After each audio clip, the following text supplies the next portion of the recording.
ඔක්කොම වේවුස්. එච්චරයි එතනින් එහාටම කොන්නේ. නැවත ඒකෙන් නැවත නිර්මාණයක් වෙන්නනවා. ඉතින් වේවුස් ඉතින් ආයෙත් ඉතින් කල්යන්න මොකද ඒවයි ස්වභාවයේ හැමතිස්සෙම මේ එක් වෙන්න දඟලන එක. ඒ ශක්තියින් එක්ක වෙන්න ඝන වෙන්න දඟලන එක ඒක තුලම පිහිටි ස්වභාවය. ඒ ස්වභාවයෙන් ඒව ඝන වෙනවා එක්ක වෙලා ඉතින් ආයෙත් අණුබවටපත් වෙනවා පරමාණු බවටපත් වෙලා ඉතින් ලෝකයක් හැදෙන්න පටන් ගන්නවා. ඔබට ඉතින් කල්ප ගණනක් යනවා. කල්ප 54ක් විතර යනවා. එම ක්‍රියාවලිය කුමන ශක්තියකින් වෙනවද කියලා හිතන්න. ඒව තුලම තිබෙන ශක්තිය ඒක. ඔක අන්‍යයන් කියනවාක දෙවි කෙනෙකුගේ කැමැත්ත අනුසිද්ධ වෙනවා කියලා. ඒව තුලම තියෙන ඒ ශක්තිය. හැම දෙයක් තුලම තියෙන ඔය වෙන බින්දෙන ශක්තිය. ඒක සදාතනික ස්වરૂපයකට සදාතනිකයි ඒකේ ශක්තිය. සත්‍යය. මේ සදාකාලික දෙයක් නෑ කියන්නේ දෙයක් නෑ. දෙයක් නෑ අර ක්‍රියාකාරී ධර්මතාවය. ධර්ම ඒකට කියන්නේ නියාම ධර්ම. ධර්ම නියාමය. අය නියාම ධර්ම පහක් තියෙනවානේ. එයින් ධර්ම නියාම තමයි යෝග. හැම දෙයකම පිහිටි අර ඉවෝල්ව් වෙන ශක්තිය. ඉන්වෝල්ව් වෙන්නේ නැවත ඒ සත්‍ය ශක්තිය මේ අත විසිරෙනකොට ඉන්වෝල්ව් වෙන්නේ. එතකොට ජීවකව දෙන්නේ කොහොමද? ඒක තුලම තියෙනවනේ. ඒකේ තුලම හැම එකම තියෙනවා ඔය ශක්තිය. කොටිම ඉංග්‍රීසියෙන් කියනවනේ එනර්ජි කියලා. එනර්ජි. ඕකේ තියෙන නෙගටිව් පොසිටිව් දෙක. නෙගටිව් එනර්ජි පොසිටිව් එනර්ජි දෙකම ඔය දෙකම එක්කව වීම මේ සියල්ලම හැම දෙයකම ඔක තියෙනවා. හැදෙන්නේ පිළිෙන්නේ ඔක්කොම. නෙගටිව්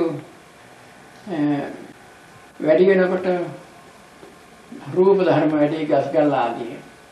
පොසිටිව් වැඩි වෙනකොට අරූප ධර්ම.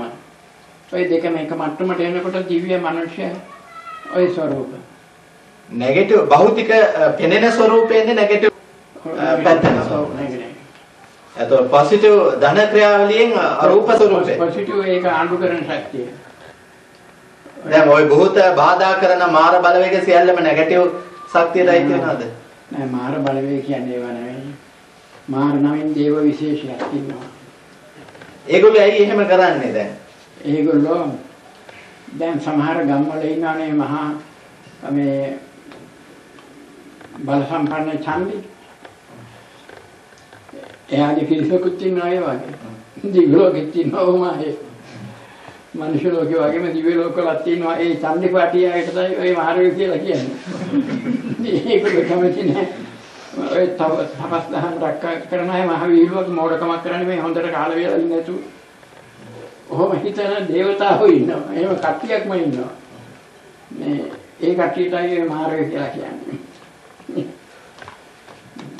ඒගොල්ලොත් සදානේ අර සැපේ ගිලිලා වැඩි ඒගොල්ලෝ. දැන් බුද්ධ ධර්මයට අනුව ඒගොල්ලොත් වෙනස් වෙවි බිනි ඒ සත්වය නෙවෙයි. ඒක ඒගොල්ලෝ තේරුම් ගන්න නැද්ද කියන්නේ? මේ ඊටාම අධික ධනවත් කාමයේ ගිලිච්ච මිනිහට තේරෙන්නේ නැහැ මේ තමාගේ මේ தત્ත්වය වැරදි කියලා. ඔය දේවතාවෝ කම්සපෙහි අන්තිමට ගිලිච්ච අය. සපතින් මත් වෙච්ච අය. ඒගොල්ලන්ට තේරෙන්නේ නැහැ නමුත් ඔවුන්ගෙන් සමහරු බුදුරජාණන් වහන්සේගේ ධර්මයේ ඇහිීමෙන් සමහරු ඒ தත්වෙන් වෙනස් වෙනවා. එහෙම වෙනස් වෙලා බුදුහාමුදුරනේ ධර්මයට අනුව වෙනස් අය තියෙනවා. නමුත් ධර්මතාවය අනුව වෙනත් කෙනෙක් ඒ தත්ත්වයටපත් වෙන්න පුළුවන්ද අර නෙගටිව් තත්ත්වයටපත් වෙන්න පුළුවන්. අනික සැපේ ලැබුණාම තියෙන වැරද්ද ඔකෝයි. බොහෝ පින් කරලා බොහෝම කම්සප වෙනීමට ආසාවෙන් පින් කරලා පින් වලින් ඵල විපාක වශයෙන් ඔය ඉහළ මේ தත්වයටපත් වෙච්ච අය තමන්ගේ ආසාව වැඩිකම නිසා ඒකට අනුව මේ මහා සැප ලැබුණාම ඒ කියන්නේ එයා මත් වෙනවා. එයා මුලා වෙනවා. එයා කරගත්තේ මෝඩකම. නමුත් කරපු පින්වල ඵල විපාක වශයෙන් සැප විඳිනවා. දැන් ඉන්නවනේ මිනිස්සුන් අතරේ toy කරනවා.